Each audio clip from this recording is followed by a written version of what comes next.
Bueno, buenas tardes, bienvenidos a este comentario para esta gran solemnidad que hoy celebramos como Iglesia Católica. Celebramos la Santísima Trinidad. Cuando hablamos de la Santísima Trinidad, hablamos de la razón de ser misma del cristianismo, eh, el soporte de donde ella anuncia esa presencia amorosa de Dios. Un Dios que no es aislado, un Dios que no es único, solo, sino un Dios que se revela en la intimidad más profunda y más amorosa, se revela como una comunidad. Diría el padre Clodovis Boff, la perfecta comunidad es la Santísima Trinidad, y de esa perfecta comunidad, en el amor, en el respeto por la diferencia, en la unidad, en todas las características que podamos a nuestro limitado entender de la unidad, ahí está como fuente la Trinidad amorosa. Esta Trinidad que da razón precisamente de nuestro caminar humano y cristiano, y que en su desarrollo en la historia pues es muy diferente. Podemos decir, y vamos a ir desarrollando esta intuición. Desde siempre, pues los hombres y mujeres se han interrogado sobre el principio y el fin, sobre lo desconocido, sobre los orígenes y sobre hacia dónde camina el desenlace final absolutamente de todo. De hecho, todas las grandes religiones tienen todas sus doctrinas y elaboran esa comprensión de Dios que cada una en la que cada una va educando a quienes se acercan, ¿no?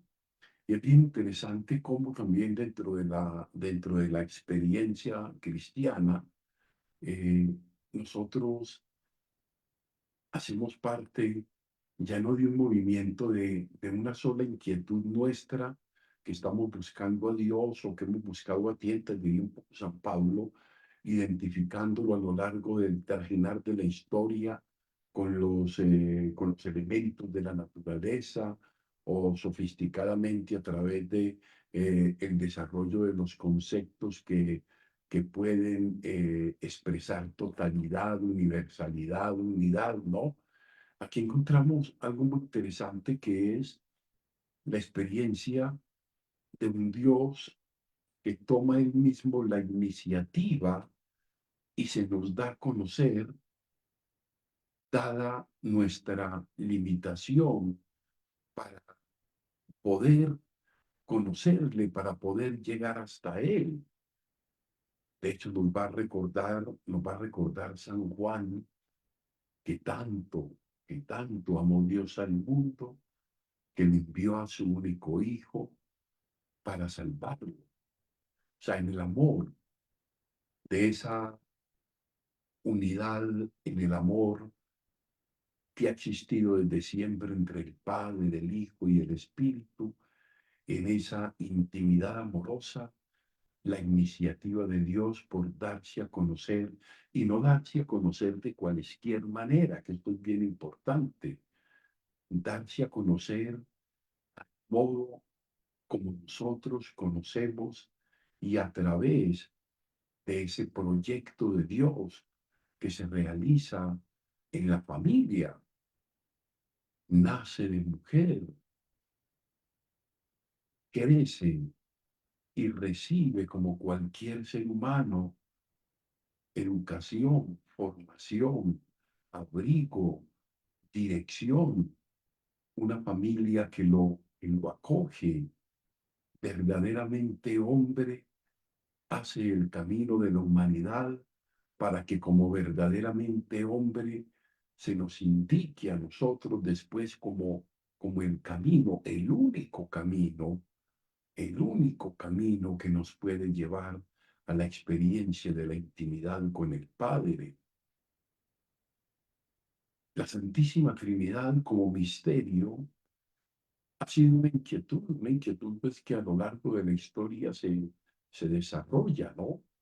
Y uno de los grandes inquietos por reflexionar acerca de la Trinidad fue San Agustín de Hipona, que ya en el siglo IV, con la agudeza de su intuición intelectual y en esas relaciones que él proponía desde la realidad creada del hombre, desde la memoria, el entendimiento y la voluntad, que desde donde él comprende la Trinidad en el hombre, esa Trinidad que está en lo más profundo, desde ahí Agustín se interroga y Agustín, pidiendo, como dice él, la asistencia del Espíritu Santo, intenta dejar que se le sugiera algo que conecte de una manera especial a la criatura con el Creador en ese hecho de la imagen y semejanza. Si podemos percibir algo de Dios en nosotros, es porque precisamente en lo más profundo de cada ser humano es amado por Dios antes que ser amado por cualquiera, es hecho a la imagen y semejanza. Agustín se da la tarea de ahondar sobre este misterio trinitario, y esto es muy importante, y cuenta algunas de las tradiciones agustinianas que representada en Agustín a la orilla del mar, y donde se encuentra un niño con una coquita, echando agua en una coquita. Y nos dice que Agustín pues le pregunta qué hace, qué pretende hacer. Y dice, no, pues yo voy a meter las aguas del mar en esta coquita. No, pues, obviamente ella, no, ¿qué le pasa? Y eso es imposible, tú no puedes meter las aguas del mar en esta coquita. Entonces, este niño le dice, primero meto yo las aguas del mar en esta coquita, que tú meter el mar de la sabiduría de Dios en esta coquita. Yo creo que la misma revelación bíblica, los mismos textos bíblicos nos pueden dar esa razón del modo como aparece en la revelación, en las sagradas escrituras, aparece ya desde el inicio mismo dibujada la presencia de la Santísima Trinidad. Vamos a entrar, por ejemplo, vamos a ir viendo algunos textos que nos pueden servir, que pueden iluminar un poco nuestra reflexión de este día, ¿no? Debemos decir antes que nada que el ser humano en su constitución misma es un ser que tiene una vocación a la comunión, una vocación a la unidad, una vocación al enriquecimiento de la diversidad, una vocación a Dios mismo como su imagen y semejanza.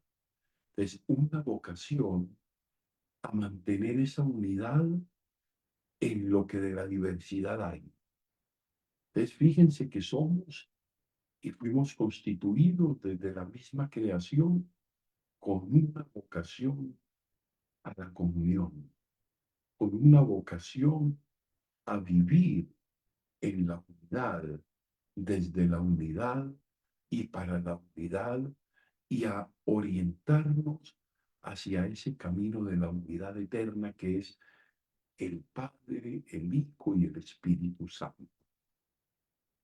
Pero con este preámbulo vamos a ver de pronto algunos textos que pueden ayudarnos. Miren, por ejemplo, en el comienzo mismo del canon bíblico, del Génesis, del, uno- del Génesis 1:26. Fíjense en el modo como se expresa. Dice, hagamos el ser humano a nuestra imagen como semejanza nuestra. Hagamos el ser imagen a al ser humano a nuestra imagen y semejanza. A nuestra imagen, hagamos. Habla de una acción creadora común. ¿Común de quiénes?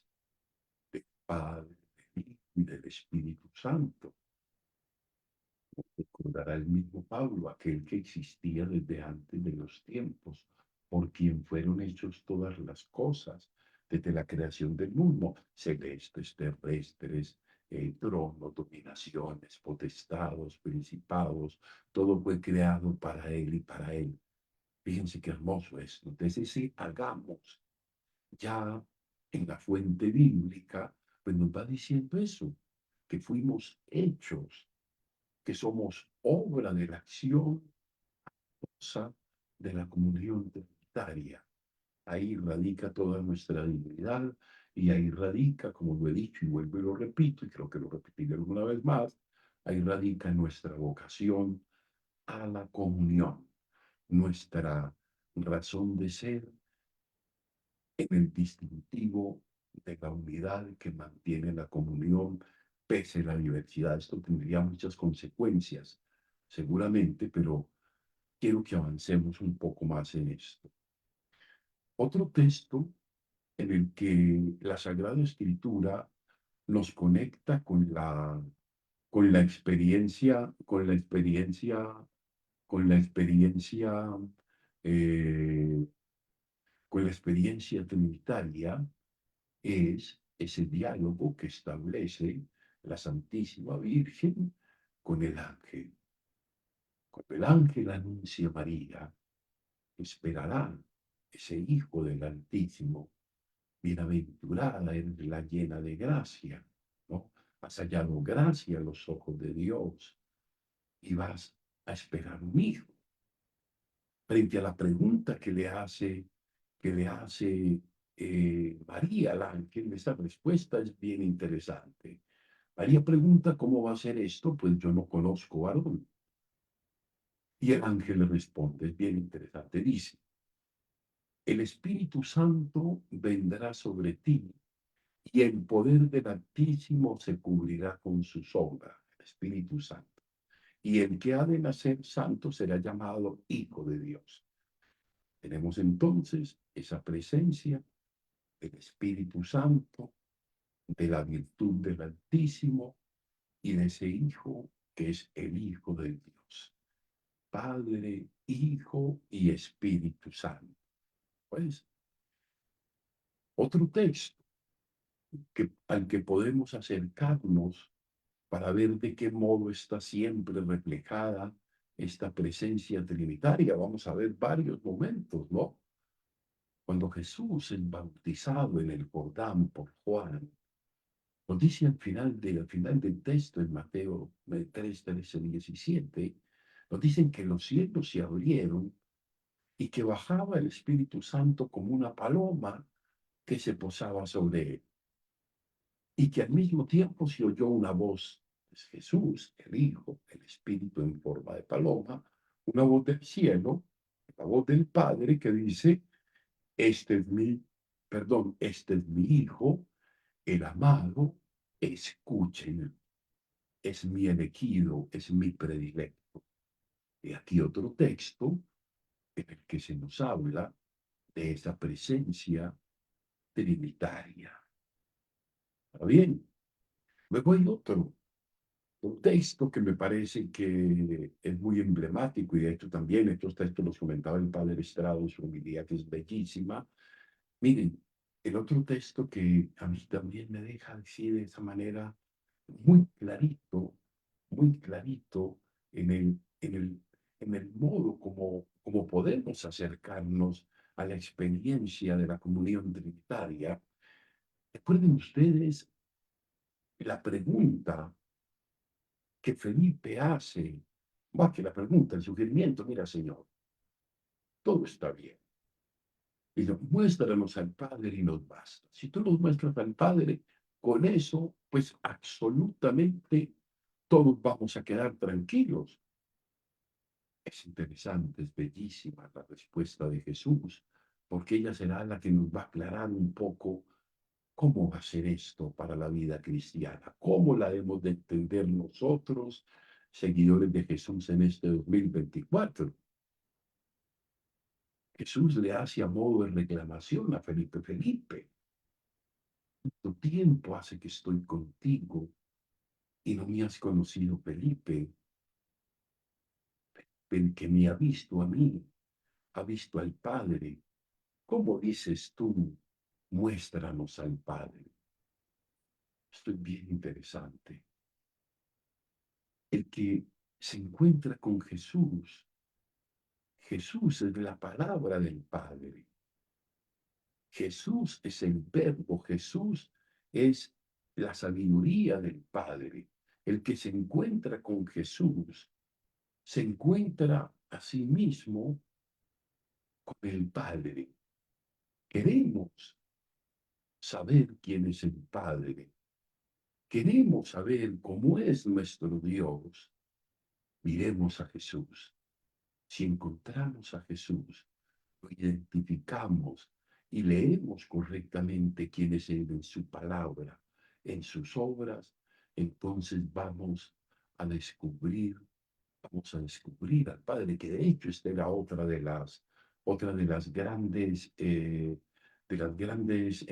los grandes ataques que se hacía a Jesús por parte de la oposición judía. Entonces, que se atrevía Jesús a llamar a Jesús Padre.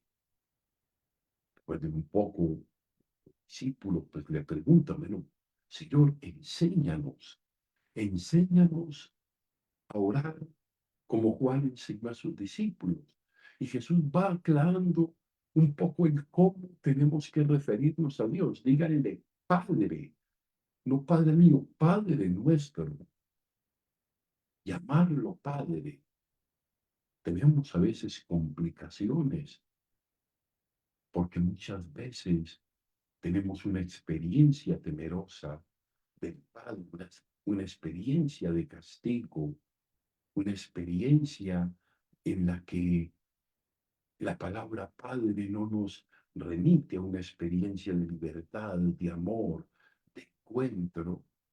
Por el contrario, nos ejerce temor en el corazón. Otro texto que también nos va aclarando un poco esto de la Santísima Trinidad es el texto de Romanos 8:15, ese donde dice: ustedes no han recibido un espíritu de esclavitud para estar en el temor, han recibido un espíritu de hijos por el cual clamamos Abba, Padre. No tenemos un espíritu de esclavos, no tenemos un espíritu de sometidos, no tenemos un espíritu de miedo, tenemos un espíritu de hijos que llamamos con toda libertad y con la más profunda y respetuosa cercanía a Dios, lo llamamos, lo llamamos Padre. Otro texto que nos ayuda es el de la primera predicación de Jesús en la sinagoga de Nazaret. Recordemos, solo hasta después de los 30 años vemos que el judío podía predicar en la sinagoga, podía expresarse, ¿no? Eh, y ese texto cita la profecía de Isaías, que dice: el Espíritu del Señor está sobre mí, porque me ha ungido para traer una buena noticia a los afligidos. El Espíritu del Padre está en mí. Padre, Hijo y Espíritu Santo está en mí para anunciar esa buena noticia, la buena noticia a todos los afligidos. A se vengan a mí todos los que están cansados y agobiados, que yo los aliviaré. Luego, todos los modos en que Jesús aparece como Dios. Recuerden un poco la escena de estas personas que traen a este paralítico y rompen un poco el techo del lugar donde estaba Jesús. Y cuando lo ponen frente a él, lo que primero le dice Jesús al paralítico es: levántate y anda, y no le coloca en la primera gran necesidad que quizás todos tenemos. Le dice, hijo, tus pecados te son perdonados. Esto es bien importante. Y luego un momento, ¿cómo se corrobora esto? Pues que los detractores, que los opositores que estaban allí, se escandalizaron. ¿Cómo es posible? El único que puede perdonar los pecados, ¿quién es? Pues Dios. ¿Cómo es que éste se atreve a perdonar los pecados? Sencillo, que era Dios. Por eso Él perdona los pecados. Y por eso después de esta liberación interior, viene ese levántate y anda que también tiene toda esa fuerza. Luego viene también ese texto en el que Jesús mismo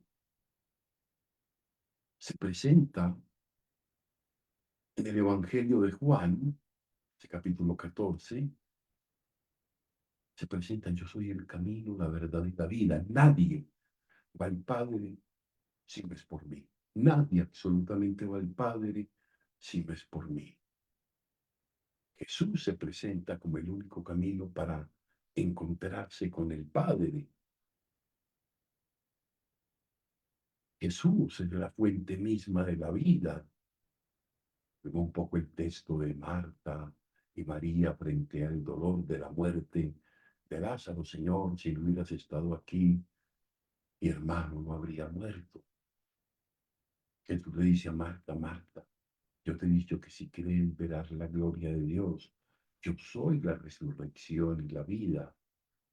Y por eso dice, abran el sepulcro. Y Jesús le dice, levántate. No te dije que si crees verás la gloria de Dios. Y le dice al Padre, gracias porque me escuchas. Y le dice a Lázaro, levántate y Andrés, el Señor de la vida. Se dirige al Padre, al Hijo, con la fuerza del Espíritu Santo, la resurrección de Lázaro. Luego el mismo Pablo sigue, si queremos seguir citando textos, es la imagen visible del Dios invisible. En el principio ya existía el verbo, la palabra estaba junto a Dios y el verbo era Dios. Fíjense, ese el Padre y yo somos una cosa. Y luego cómo va entrando el Espíritu cuando venga en la última cena, cuando venga el Espíritu de la verdad, Él los va a guiar. Quiero decirles muchas cosas, pero por ahora ustedes como que no vienen entendiéndolas. Pero cuando venga el Espíritu Santo, el Consolador, el Espíritu de la verdad, Él les va a hacer la memoria y les va a aclarar y les va a hacer verdad en su corazón de quién soy yo.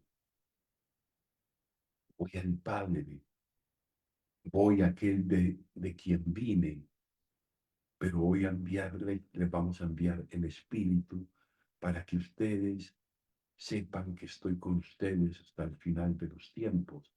Pues toda liturgia, todo encuentro es un encuentro del Padre, del Hijo y en el Espíritu Santo que está allí. Y usted, qué maravilla, cómo nos va esto insinuando todos los modos que tenemos de santiguarnos. En nombre del Padre, del Hijo, del Espíritu Santo, el inicio de la Eucaristía, toda la liturgia, si nos pusiéramos a detallar paso por paso, toda la liturgia está atravesada por la experiencia trinitaria. Empezamos la invocación del Padre y terminamos la bendición de Dios Todopoderoso, Padre, Hijo y Espíritu Santo. Yo creo que no puede no quedarnos muy claro. Aquí no vamos a descifrar a Dios, pero sí que podemos decir que acercándonos a la palabra, a Cristo, que es el camino, a conocer al Padre. Y acercándonos a Cristo, vamos a recibir ese espíritu de la verdad, que nos va a hacer clara la presencia de Jesús y la presencia de quien es el Padre en nuestra vida. Por eso vamos entonces a pedirle al Señor que nos acompañe, que esa acción del Padre, del Hijo y del Espíritu Santo sea nuestra fuerza permanente en este caminar de nuestra vida, ese caminar que se insinúa, ese caminar que desea orientarse hacia ese encuentro definitivo en la Jerusalén celeste, como diría Agustín, en la eterna Trinidad. Te los bendiga entonces el Padre, el Hijo y el Espíritu Santo. Amén.